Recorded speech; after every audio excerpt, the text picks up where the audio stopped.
आत्मज्ञान क्या है? मैं इस शरीर में वास करता हूँ।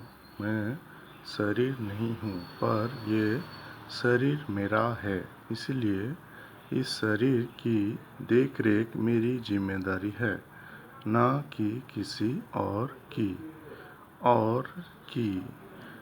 यहाँ पे कुछ इमेजेस बने हुए हैं, आप इससे अंदाज़ा लगा सकते हैं ये और कौन कौन हैं। हम इस धरती में वास करते हैं। हम मतलब धरती में रहने वाले जितने भी मनुष्य जाति हैं। हम धरती नहीं हैं, पर धरती हमारा है। इसीलिए इस धरती की देख रेख हमारी जिम्मेदारी है, ना कि किसी और की। यहाँ पे भी और को समझाने के लिए कुछ इमेजेस बने हुए हैं, उसको देख के आप अंदाज़ा लगा सकते हैं।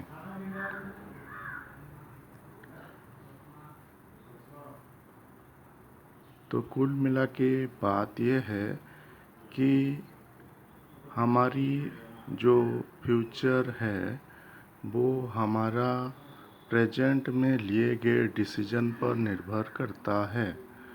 इसीलिए आत्मज्ञान का होना बहुत ही आवश्यक है।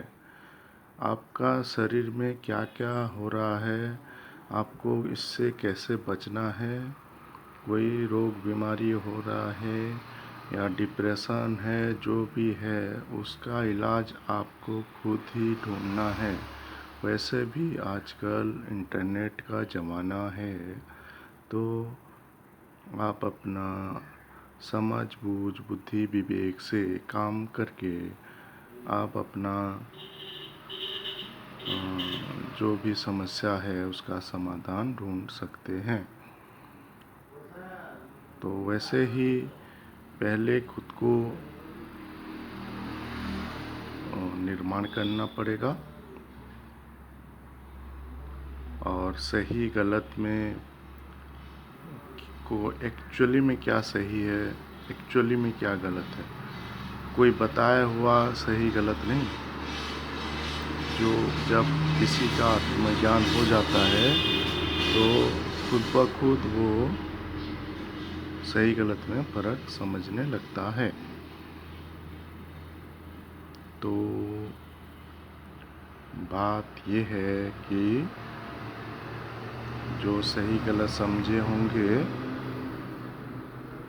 हम यहाँ पे इंसान हम जैसे बोलते हैं, इंसान के शरीर में रहने वाला, शरीर तो सबका इंसान है, लेकिन इंसान के शरीर में रहने वाला कौन है, वो तो आपको खुद को ही पता करना पड़ेगा कि आप कौन हो। स्पिरिट्स अलग अलग लेवल के स्पिरिट्स होते हैं, तो आप कौन से लेवल के स्पिरिट हो ये तो पता करना पड़ेगा। तो जो अभी धरती में हम बोल रहे हैं, मतलब धरती के नियम के अनुसार चलने वाले जीव होंगे या स्पिरिट होंगे, और जो धरती के नियम को तोड़ रहे होंगे वो तो धरती के नहीं हो सकते ना, वो स्पिरिट धरती के नहीं है।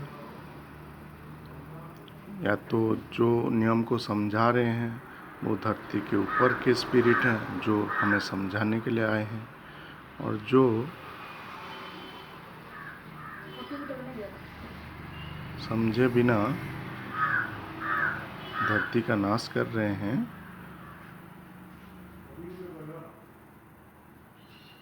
वो तो धरती के नीचे के होंगे।